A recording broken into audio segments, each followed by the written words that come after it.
Good evening to all. आज हम gravitation chapter की एग्जाम्पलर एक्सरसाइज डिस्कस करेंगे। इससे पहले चैप्टर हमने कवर कर लिया हुआ है, तो काइंड ऑफ ये डिस्कशन मॉडल रहेगा जिसमें कंप्लीट आंसर्स मैं ना लिख करके जस्ट एक जिस्ट देते जाऊंगा कि हाउ टू सॉल्व। सबसे पहले एमसीक्यूज देख लेते हैं। सबसे फर्स्ट क्वेश्चन देखो, two objects of different masses falling freely near the surface of moon would.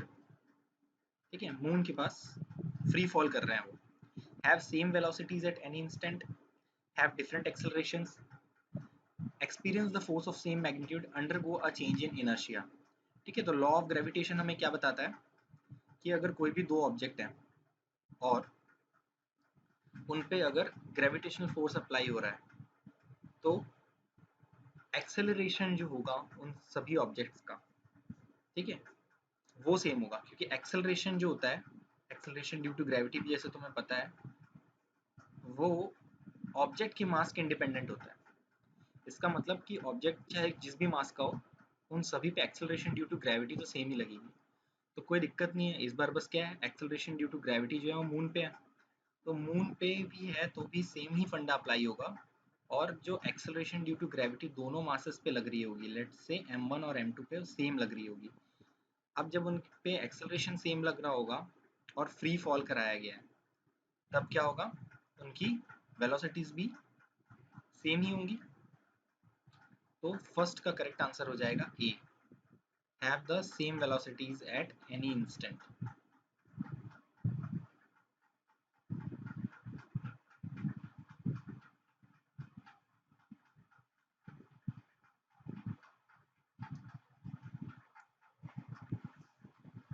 Next question लिखते हैं।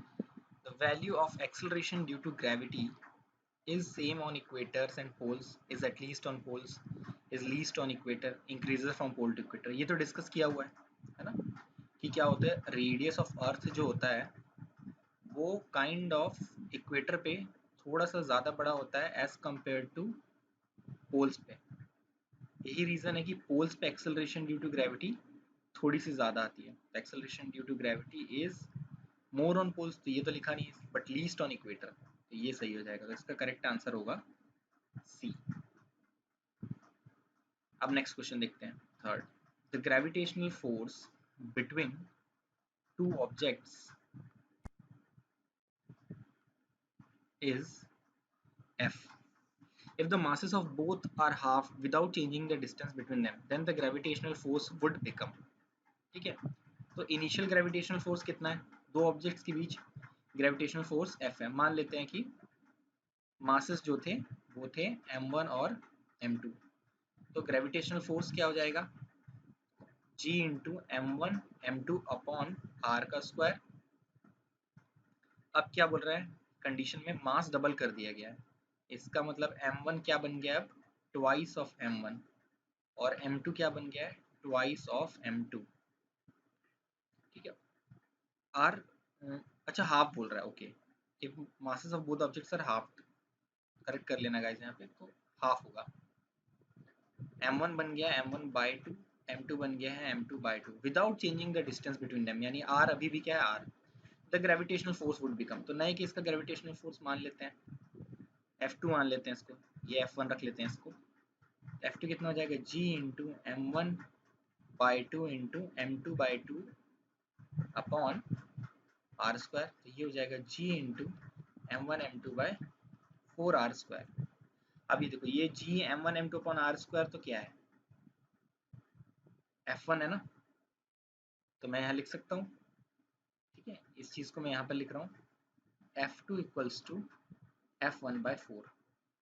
ठीक है, तो यहाँ F बोल दिया था, तो F रख देते हैं, तो F बाई 4 हो जाएगा, यानी कि F बाई 4 इसका करेक्ट आंसर है, which is option A. I hope कुछ ज़्यादा दिक्कत नहीं आई होगी इसमें। ठीक है, नेक्स्ट क्वेश्चन करते हैं, क्वेश्चन 4।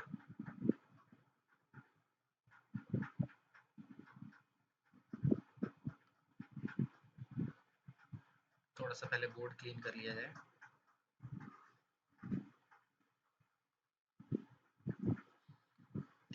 क्वेश्चन 4 में क्या बोल रहा है, a boy is whirling a stone tied with a string on a horizontal path, horizontal circular path, ठीक है.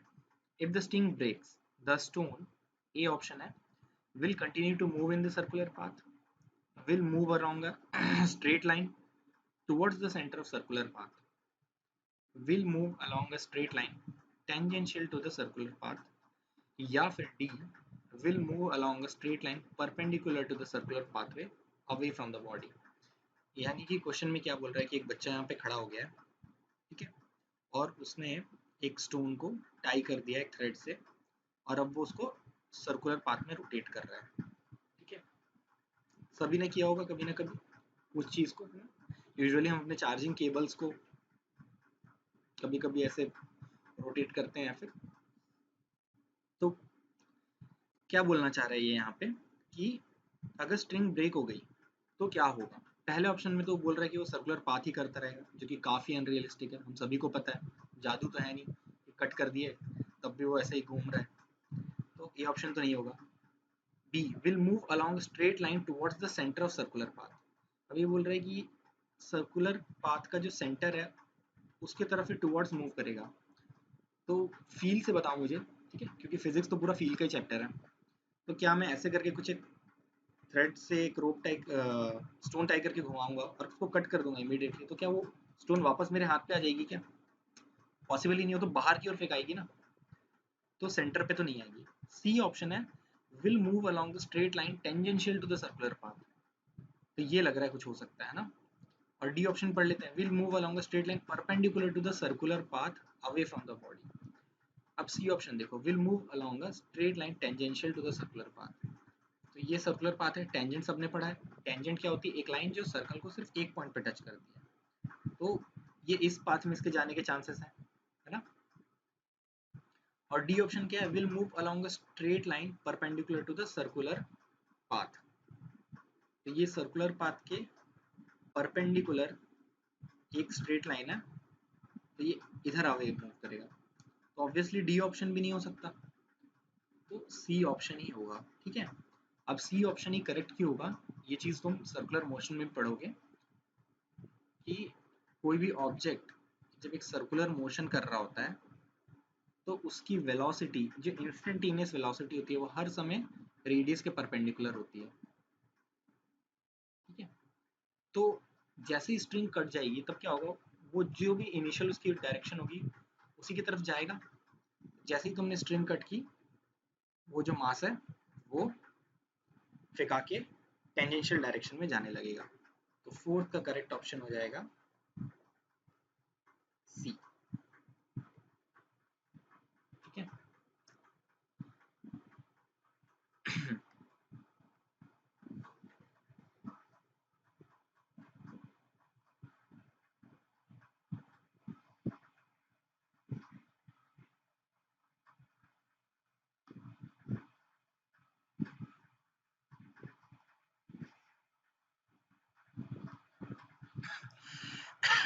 चलो आगे बढ़ते हैं, क्वेश्चन फिफ्थ देखते हैं.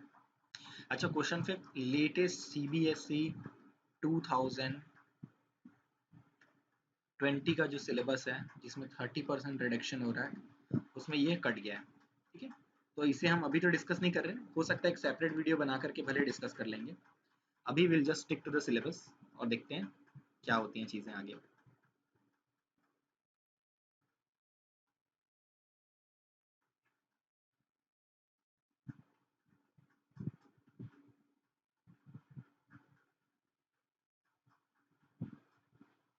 चलो क्वेश्चन सिक्स देखते हैं. In the relation, wait a minute,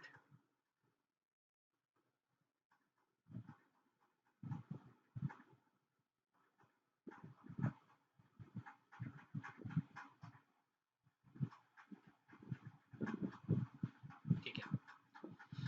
in the relation f equals to gmm upon d square, the quantity g, ठीक है. फर्स्ट लिखा है depends on the value of g at the place of observation. Second is used only when earth is one of the two masses. C is greatest at the surface of earth. And D ये तो इतना Laddu question है, सभी को पता है कि gravitational force लगता है F equals to G m1 m2 upon R square. तो यहाँ पे g क्या होता है, universal gravitational constant, universal gravitational constant. तो D is the correct option, बाकी चीजें पढ़ने की जरूरत ही नहीं है। 7th देखते हैं। Law of gravitation gives the gravitational force between earth and the point mass only, earth and sun only, two charged bodies only, any two bodies having some mass। तो इसका करेक्ट आंसर होगा सी। ठीक है, कोई भी दो बॉडीज, इसीलिए उसे यूनिवर्सल लॉ ऑफ ग्रेविटेशन भी बोलते हैं। ठीक है, कोई भी दो बॉडीज के बीच हमेशा लग रहा होगा, हर समय पे लग रहा होगा। ठीक है, तो 7th का सी, आई गेस इतना टफ नहीं था ये। फिर से वही क्वेश्चन 8th में, the quantity, the value of quantity G in the law of gravitation depends on, किसी पे डिपेंड ही नहीं करती भाई, तो ए बी सी पूरा गया, डी बच गया, is independent of mass and radius of the earth. तो इसका भी डी ऑप्शन ही करेक्ट होगा। ठीक है, सो फार सो गुड। चलो क्वेश्चन 9 पे आओ फिर। Two particles are placed at some distance. If the mass of each of the two particles is doubled, keeping the distance between them unchanged, the value of gravitational force between them will be। ये just अभी इसके पहले एक छोटा भाई मिला था हमें इसी क्वेश्चन का, क्या बोल रहा था वहां पे वो, कि मास को जो है हाफ कर दिया है, अभी क्या कर रहे हैं, मास को डबल कर दे रहे हैं। फिर से वही फंडा अप्लाई करते हैं। मान लेते हैं इनिशियल फोर्स था हमारा F1, F1 क्या हो गया होगा, जी m1 m2 upon R square. अब क्या हो गया है, m1 बन गया है ट्वाइस ऑफ m1, m2 बन गया है ट्वाइस ऑफ m2, r तो आ रही है, कोई चेंज नहीं रहा। तो नया जो ग्रेविटेशनल फोर्स है ये क्या हो जाएगा, g into two m1 into two m2 upon R square. तो ये आ जाएगा 4g m1 m2 upon R square. तो ये हो जाएगा 4 टाइम्स ऑफ F1। तो फोर्स जो है ग्रेविटेशनल फोर्स का वो क्या हो जाएगा, 4 टाइम्स बढ़ जाएगा, यानी B will be the correct option। ठीक है, चलो अब क्वेश्चन 10 देखते हैं। The atmosphere is held to the earth by, atmosphere earth पे हेल्ड मतलब कि क्यों रुका हुआ है, ऑब्वियसली किसके कारण रुका हुआ है, ग्रेविटेशनल फोर्स के कारण। ठीक है, क्योंकि एटमोस्फियर में थोड़ा सा मास तो है, और जिन चीजों पे भी मास है उनको क्या करेगा, अर्थ करेगा अट्रैक्ट, अर्थ ने अट्रैक्ट किया, तो option A is the correct answer. Question 11 देखते हैं। The force of attraction between two unit point masses separated by unit distance is called। Okay, हालांकि ये हमने डेफिनेशन सुनी सुनी सी तो हुई है। ठीक है, चैप्टर जब पढ़ रहे थे तो इसके बारे में डिस्कस किया था, बट स्टिल मान लेते हैं कि कुछ नहीं भी पता है, तो क्वेश्चन की हेल्प से आंसर निकालने की कोशिश करते हैं। The force of attraction between two unit point mass, point mass इसका मतलब क्या है, उसका मास ही यूनिट है। तो फोर्स ऑफ अट्रैक्शन तो क्या होगा, G into m1 m2 upon R square से गिवन होगा। अब जी तो एज इट इज रह गया, m1 m2 मिल करके क्या बन गए हैं, 1 और 1 is separated by unit distance, मतलब ये भी 1। तो क्या हो गया, F किसके बराबर आ गया, G के बराबर। इसका मतलब फोर्स किसके बराबर हो गया, ग्रेविटेशनल कांस्टेंट के। देखो जरा ऑप्शन में ग्रेविटेशनल कांस्टेंट मिल रहा है क्या, gravitational potential, acceleration due to gravity, gravitational field, universal gravitational constant, D. तो करेक्ट आंसर हमारा आंखों के सामने आ चुका है, जो कि है डी। ठीक है, चलो क्वेश्चन 12 देखते हैं। The weight of an object at the center of earth of radius r is 0। ठीक है, ये भी अगेन जब पढ़ रहे थे तो डिस्कस किया हुआ था कि ऑब्जेक्ट के सेंटर पे के अर्थ के सेंटर पे वेट क्या होगा। सबसे पहली बात, वेट तो हम सभी को पता है कि वेट होता है mass into acceleration due to gravity. ठीक है, अगर हम अर्थ पे वेट की बात कर रहे हैं तो अर्थ की एक्सेलरेशन ड्यू टू ग्रेविटी की बात कर रहे हैं।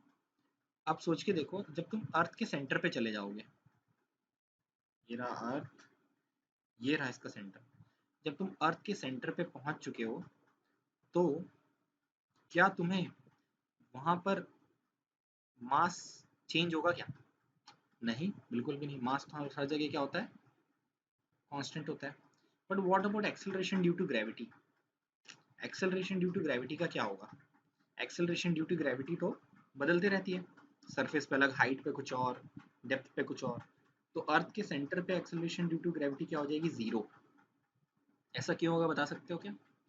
ऐसा क्यों होगा, ये जानने के लिए हम एक्सेलरेशन ड्यू टू ग्रेविटी के बेसिक फॉर्मूले पे चलते हैं, जो कि होता है G into mass of earth upon radius of earth का स्क्वायर।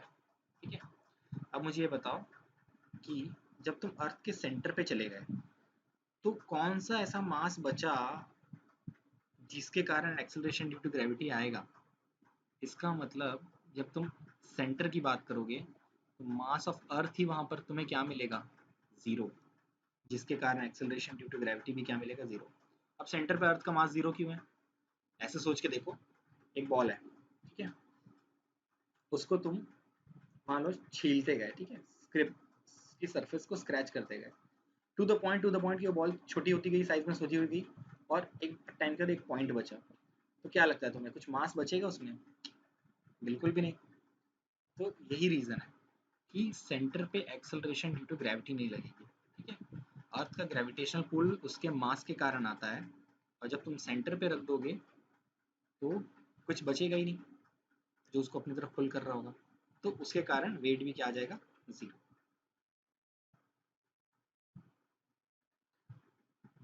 चलो, तो आई थिंक देखते हैं और भी न्यूमेरिकल्स हैं क्या? ठीक है, और है 13 क्वेश्चन।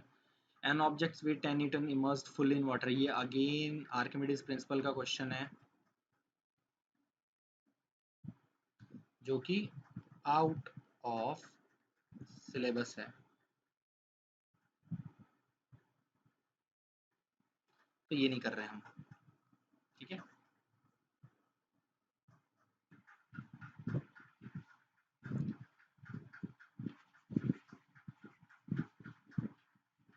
क्वेश्चन 14 देखते हैं।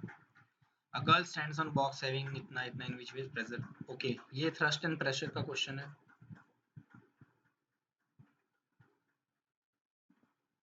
ये भी आउट ऑफ सिलेबस है। ठीक है, 15 देखते हैं। An apple falls from a tree because of gravitational attraction between the earth and the apple. If F1 is the magnitude of force exerted by the earth on the apple and F2 is the magnitude of force exerted by the apple on the earth, then ये भी again universal law of gravitation से ही, अगर कोई एक object दूसरे पे F1 force लगा रहा है तो दूसरा ऑब्जेक्ट भी सिमिलर फोर्सेस पे लगाएगा, तो दोनों ही F1 और F2 क्या होंगे? इक्वल फोर्स होंगे। ठीक है, इस पे एक बहुत फेमस क्वेश्चन भी था, याद है, कि अगर एक स्टोन है अर्थ पे, अगर स्टोन अर्थ को जिस फोर्स से अट्रैक्ट कर रही है उतनी ही फोर्स से अर्थ भी अगर उस स्टोन को अट्रैक्ट कर रहा है, तो हमें ऐसा क्यों दिखता है कि स्टोन ही जो है वो अर्थ की तरफ गिर रही है? ऐसा क्यों नहीं दिखता कि स्टोन स्टेशनरी रहे और अर्थ मूव करके उसके पास चला जा रहा हो? ठीक है, तो इसका आंसर भी हमें मिल गया था कि वो आता है एक्सेलरेशन ड्यू टू ग्रेविटी के कारण, कि दोनों ऑब्जेक्ट पे दो फोर्स बराबर लग रहा है। बट एक्सेलरेशन क्या होता है? Force upon mass. तो जिस ऑब्जेक्ट का मास सबसे ज्यादा कम, उसका एक्सेलरेशन सबसे ज्यादा। अब इस केस में क्या होता है, स्टोन का एक्सेलरेशन सबसे ज्यादा होता है, इसलिए वही मूव करता हुआ दिख रहा होता है। ठीक है, एक्चुअली में तो 0.00001 मतलब बहुत ही छोटे अमाउंट का अर्थ में भी एक्सेलरेशन आया, लेकिन वो इतना कम है, इतना कम है कि नोटिस भी नहीं कर सकते उसे। ठीक है, तो इसके साथ हमारा शॉर्ट आंसर क्वेश्चन का डिस्कशन खत्म होता है, एनसीईआरटी एग्जाम्पलर का एमसीक्यू क्वेश्चंस का डिस्कशन खत्म होता है बेसिकली। अब देखते हैं शॉर्ट आंसर क्वेश्चंस।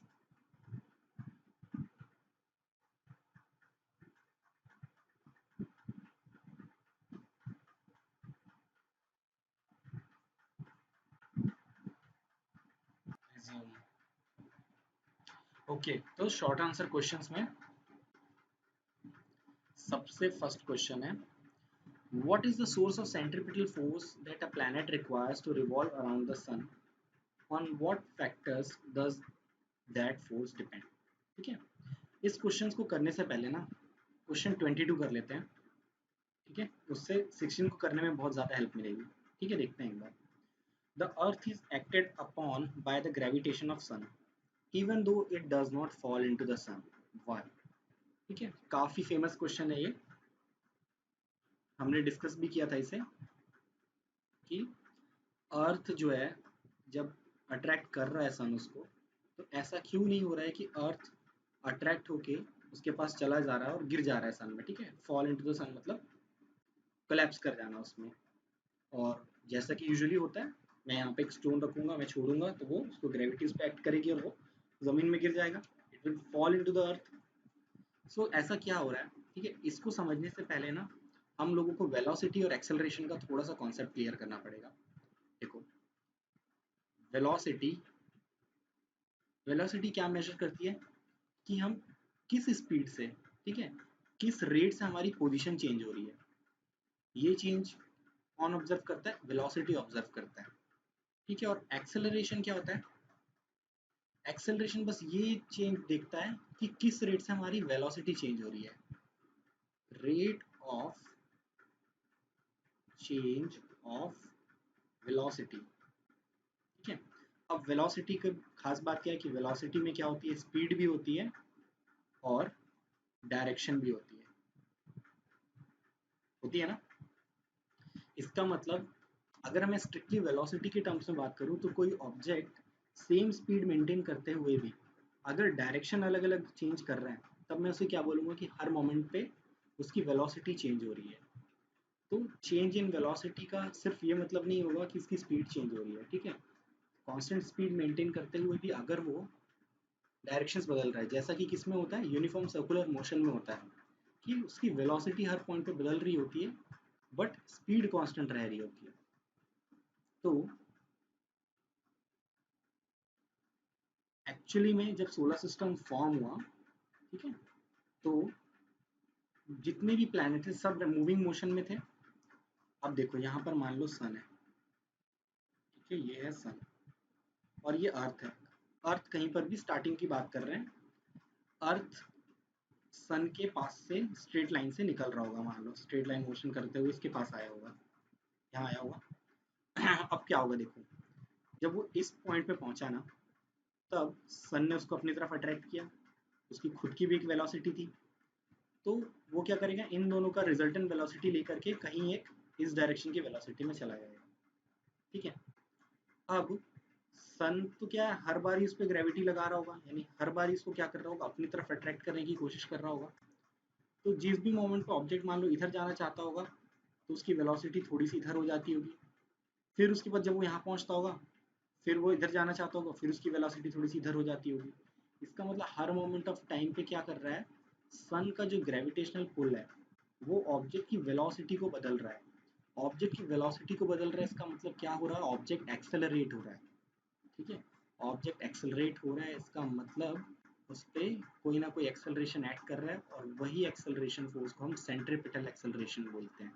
ठीक है, और यही रीज़न है कि ग्रेविटेशनल फोर्स एक्ट करने के बाद भी अर्थ जो है सन सॉरी अर्थ जो है वो सन में फॉल नहीं होता। ठीक है, तो एक्चुअली फॉल नहीं होता का सही सेंस ये है कि वो सरफेस को उसकी टच नहीं करता, बट हाँ, ग्रेविटेशनल फोर्स हमेशा ही एक्ट कर रहा है और दोनों बॉडीज उसके अकॉर्डिंगली अपना मोशन भी डिसाइड कर रहे हैं।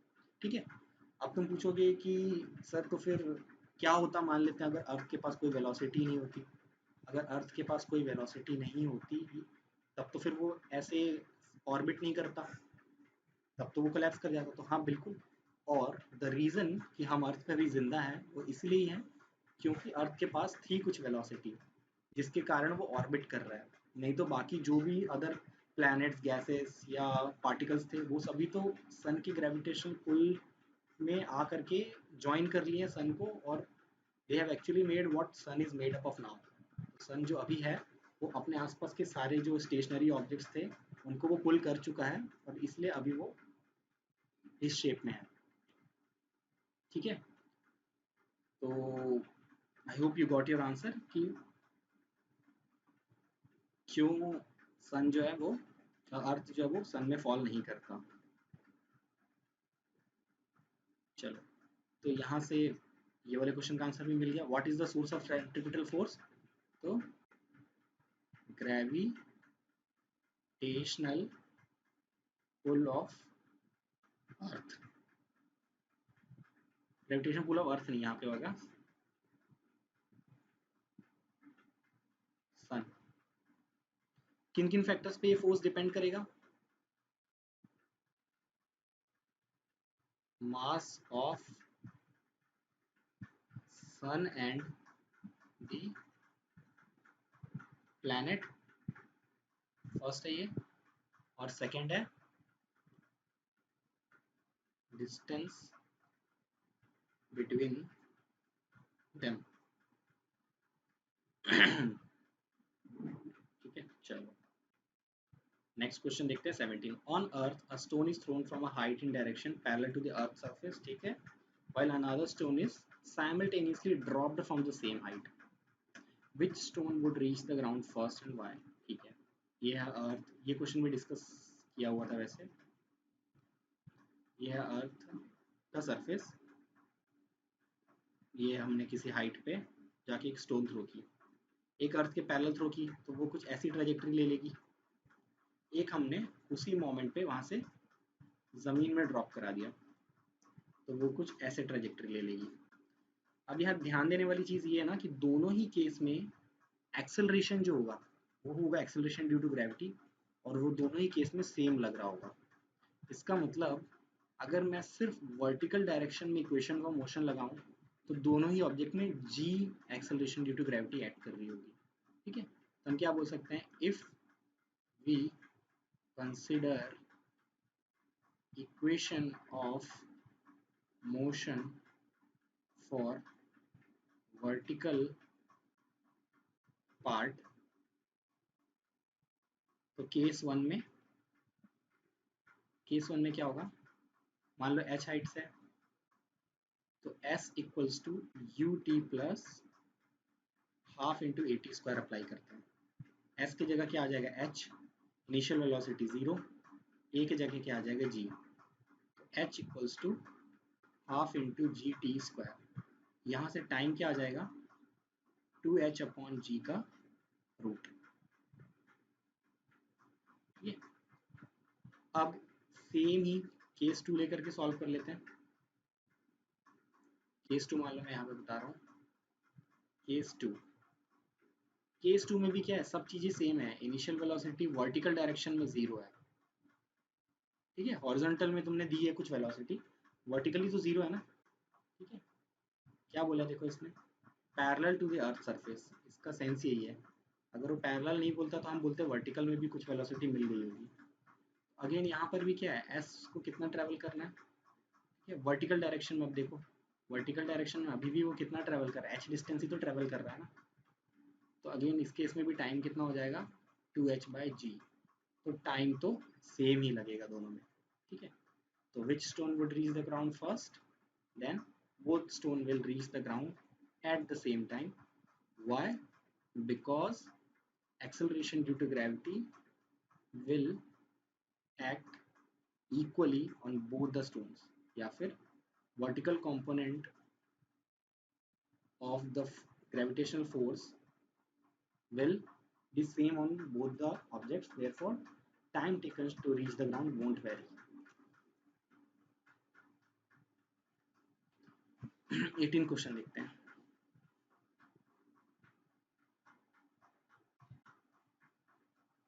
Suppose the gravity of Earth suddenly becomes 0, then in which direction the moon will begin to move if no other celestial body affects it?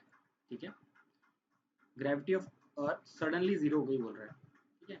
अब तुम्हें ये पता होना चाहिए अगेन, जो कि हमने पिछले क्वेश्चन से डिस्कस किया उससे, कि अर्थ को मून ऑर्बिट कर रहा है, ये है अर्थ और ये रहा मून। इसका मतलब मून भी पक्का क्या रहा होगा, स्टेशनरी नहीं रहा होगा, मून भी क्या होगा, किसी स्ट्रेट लाइन में ट्रेवल कर रहा होगा और वो अर्थ के ग्रेविटेशनल इन्फ्लुएंस में आकर के ऑर्बिट करने लगा। तो अगेन जैसे ही अर्थ का ग्रेविटी जीरो होगा, यानी अर्थ का ग्रेविटेशनल पुल खत्म, तो क्या होगा, मून अपने पाथ के टेंजेंशियल डायरेक्शन में स्ट्रेट लाइन में मूव करने लगेगा। ठीक है, ये वैसे ही चीज़ है जैसे जब तुम एक स्टोन को टाई करके थ्रेड से घुमाते हो और थ्रेड अचानक से तुमने काट दिया, तो क्या होती है, stone straight direction tangential direction में मूव करने लगती है। वैसे ही सेम मोशन मून का आ जाएगा। Moon will begin to move in straight line tangential to the path where the gravitational force had suddenly zeroed down.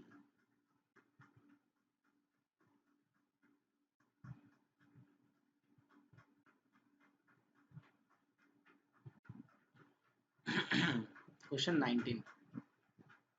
Identical packets are dropped from two aeroplanes, one above the equator and other above the North Pole, both at height h. Assuming all conditions are identical, will those packets take same time to reach the surface of Earth? Justify your answer. ठीक है, अब यहाँ पर हमारी एक information बहुत काम आने वाली है कि हमें पता है acceleration due to gravity at pole will be greater than acceleration due to gravity at equator. ठीक है, अब इसका रीजन मैं नहीं बता रहा, ये मैंने बता चुका है। ठीक है, अब दोनों ही को h हाइट से ड्रॉप किया गया, सब कंडीशन आइडेंटिकल बोल दिया इसने। ठीक है, मतलब वेदर एयर रेजिस्टेंस वगैरह सब नॉर्मल है। will those packets take time to reach the surface of earth? what will those packets, ठीक है, take the same time? क्या लग रहा है, सेम टाइम लगेगा क्या? एक बात याद रखना, एक्सेलरेशन अगर डिफरेंट आ रहा है, ठीक है, तो इक्वेशन ऑफ मोशन में टाइम जो हमने देखा था फ्री फॉल का, वो क्या था, 2h/g। ठीक है, तो वो क्या है, gravitational of gravitation acceleration due to gravity के इनवर्सली प्रोपोर्शनल है। इसका मतलब जितना ज़्यादा एक्सेलरेशन ड्यू टू ग्रेविटी उतना कम टाइम लग रहा होगा। और अगर ये चीज़ नहीं भी याद है तुम्हें, p इक्वल्स टू 2h/g, तो भी तो बेसिक फंडा ही है ना कि अगर मैं एक हाइट से ऑब्जेक्ट को गिराऊं तो जिस पे ज़्यादा एक्सेलरेशन लगेगा वो जल्दी नीचे आएगा, है ना। तो no they won't take same time, so the packet which is released at pole will reach the surface of earth faster। ठीक है, और क्यों अगर ऐसा पूछना चाहेगा बता देना कि time is inversely proportional to root of acceleration due to gravity. ठीक है, या फिर time equals to root over 2h/g, ये भी बता सकते हो।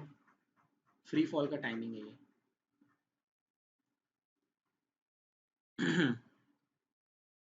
The weight of any person on the moon is 1/6। Next question देखते हैं, 20th question. The weight of any person on the moon is 1/6 time on the earth। ठीक है, ये तो पता ही है, मून पे एक्सेलरेशन ड्यू टू ग्रेविटी क्या होती है, 1/6 होती है अर्थ की। तो he can lift a mass of 15 kg on earth। what will be the maximum mass which can be lifted by the same force applied by the person on the moon। ठीक है, same force ही apply कर रहा है वो, तो कितना मास उठा सकता है। ठीक है, तो फोर्स हमें पता है वेट के बराबर ही होगा mg। ठीक है, अब क्या किया, मून पे क्या हो गई है, acceleration due to gravity change हो गई है। क्या होती है, acceleration due to gravity at moon is 1/6, तो g/6 हो गई है। तो अब क्या होगा कि नया फोर्स, फोर्स तो सेम ही रहेगा, force equals to m into g/6, यही होगा ना। तो m कितना हो जाएगा, 6f/g। इसका मतलब सिर्फ f/g तो क्या था, स्मॉल मास m। ठीक है, ये मान लेते हैं m2 है, तो m2 equals to 6 times of m1, यानी 6 टाइम्स ज़्यादा वेट अब उठा सकता है। तो कितना हो जाएगा, 15 इंटू 6 इज 90 kg। 90 kg का वो वेट उठा पाएगा सेम फोर्स अप्लाई करके भी, ठीक है।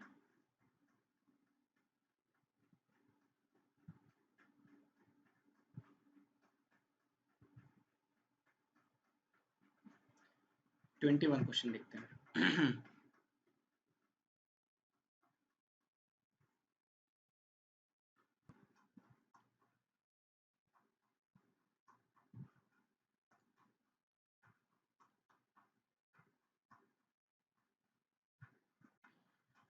ठीक है, तो question 21, calculate the average density of earth in terms of small G, capital G and R. ठीक है, तो एवरेज डेंसिटी निकालनी है ना। डेंसिटी इक्वल्स टू क्या होता है, मास अपॉन वॉल्यूम, ठीक है। तो मास ऑफ अर्थ, अब इन टर्म्स को क्या है, स्मॉल जी, कैपिटल जी और आर, तो ये क्या हटेगा, सबसे पहले तो मास of earth upon volume of earth क्या आ जाएगा, 4/3 pi into radius of earth का क्यूब। तो ये आर जो लिखा है रेडियस ऑफ अर्थ ही है, इसको एज इट इज आर रहने देते हैं, ठीक है। ये रहा आर। अब एम ई लिखा है, मास ऑफ अर्थ कितना हो जाएगा, इसके लिए हम जाएंगे एक्सेलरेशन ड्यू टू ग्रेविटी के पास। एक्सेलरेशन ड्यू टू ग्रेविटी होता है G M E upon R square. तो एम ई यहाँ से कितना हो जाएगा, G into R square by capital G, correct है। तो इसको बस यहाँ पर पुट कर देते हैं, डेंसिटी आ जाएगा G into R square upon capital G into 4/3 pi R cube. R square से कैंसिल, तो एक आर बच गया, तो ये आ जाएगा 3g upon 4 pi capital G R. अब देखो स्मॉल जी कैपिटल जी और आर आ गया, स्मॉल जी कैपिटल जी और आर पाई है, तो बस इतने पे ही तुम आंसर अपना फाइनल कर सकते हो। क्या आएगा final answer, 3g upon 4 pi capital G into R. तो ये था क्वेश्चन 21। 22 देखते हैं, the earth is acted upon the, ये तो डिस्कस कर लिया, ठीक है। Even though it does not fall into the sun, तो क्या बताओगे इसमें रीजन, कि earth gravitational pull of the sun provides centripetal acceleration to the earth, cause of which it starts orbiting the sun, hence it does not fall into sun। चलो, तो अब देखते हैं नेक्स्ट कुछ क्वेश्चंस हैं क्या और।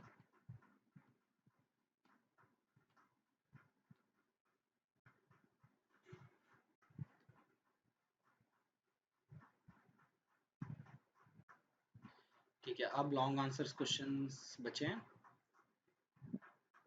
तो इन सबको हम नेक्स्ट क्लास में देखेंगे।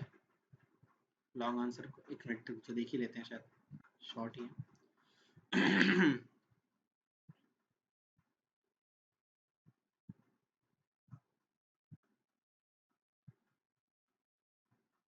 ये तो आउट ऑफ सिलेबस है for CBSE 2020। Two objects of masses M1 M2, ठीक है। ये तो 26 हमें नहीं करना है, 25, 24 और 23 देखते हैं। 23 देखते हैं, how does weight of an object vary with respect to mass and radius of earth. क्या होता है वेट, पता ही हमें, वेट होता है mass of object into acceleration due to gravity of earth. In a hypothetical case, if diameter of Earth becomes half of its present value and mass becomes 4 times, then how would weight of the body on the surface will change? ठीक है, तो क्या हुआ है case में कि diameter half हो गया है और मास जो हो गया 4 टाइम्स ऑफ मास चेंज हो गया, 4 टाइम्स ऑफ मास बन गया। ठीक है, तो चेंज किस में आएगा देखो, मास में एक आया चेंज और एक एक्सेलरेशन ड्यू टू ग्रेविटी में आएगा। क्यों आएगा? क्योंकि डायमीटर जो हो गया अब अर्थ का हाफ हो गया है। ठीक है, तो एक्सेलरेशन ड्यू टू ग्रेविटी क्या होता है? एक्सेलरेशन ड्यू टू ग्रेविटी होता है g into mass of earth upon radius of earth का स्क्वायर। g इंटू मास, मास कितना हो गया? 4 टाइम्स, तो ये हो गया 4 me upon R E square. अब आर ई कितना है? आर ई को डायमीटर के टर्म्स में लिखते हैं, रेडियस क्या होता है? d/2, तो डायमीटर ऑफ अर्थ बाय 2 का होल स्क्वायर है ये। तो ये भी किसमें हो गया है? आधा हो गया डायमीटर।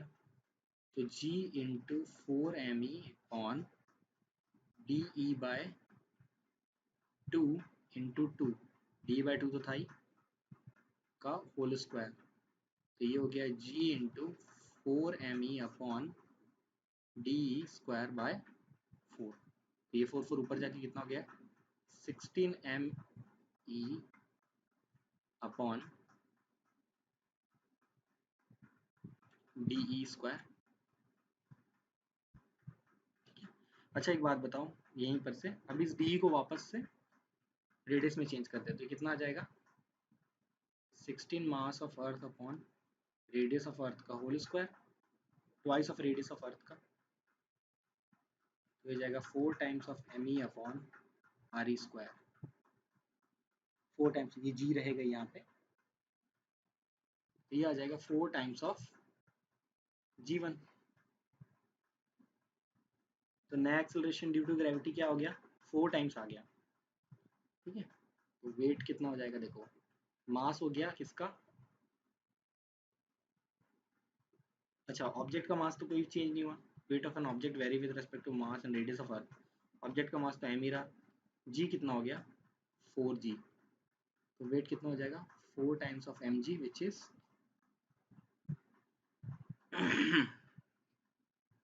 4 times increase.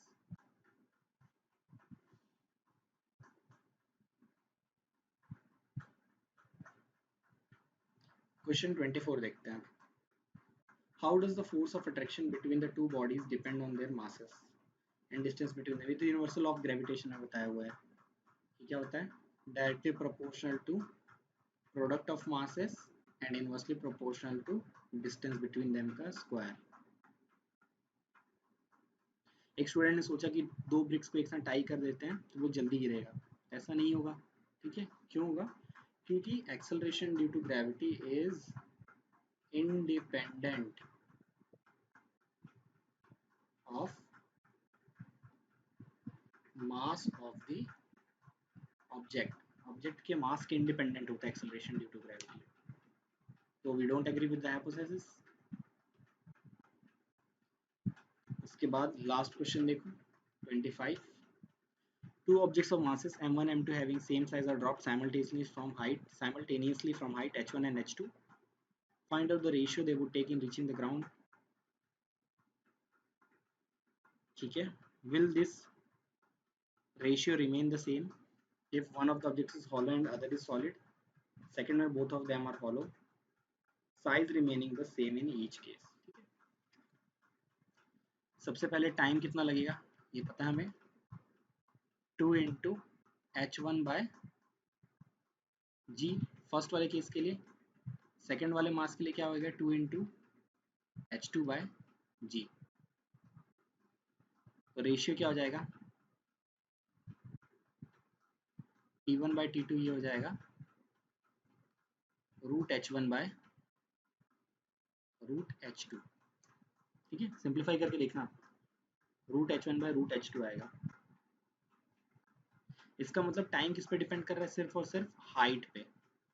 तो रेशियो सेकंड केस में भी जब वो हॉलो रहेंगे, और क्या बोल दिया कि साइज जो है वो सेम रहेगा ईच केस में। फर्स्ट केस में क्या, one of the objects is hollow and other one is solid. Second case में बोथ आर हॉलो। ठीक है, एज लॉन्ग एज उनकी हाइट में कोई फर्क नहीं पड़ रहा है तो दोनों ही केस में क्या होंगे? रेशियो सेम रहेंगे, ठीक है, क्योंकि उनके मास पे डिपेंड नहीं करता, मास पे नहीं डिपेंड करता तो उनके साइज पे भी डिपेंड नहीं करता। ठीक है, विद दिस हमने एनसीईआरटी एग्जाम्पलर पूरी कंप्लीट कर लिया है, डिस्कशन वाला पार्ट। अब तुम लोग इन सारे क्वेश्चंस को अपने फेयर कॉपी में अच्छे से एक्सप्लेनेशन के साथ नोट करोगे। इसके बाद will start next chapter in the physics. ठीक है, so that's it for today, have a nice day, see you guys in the next class, bye bye.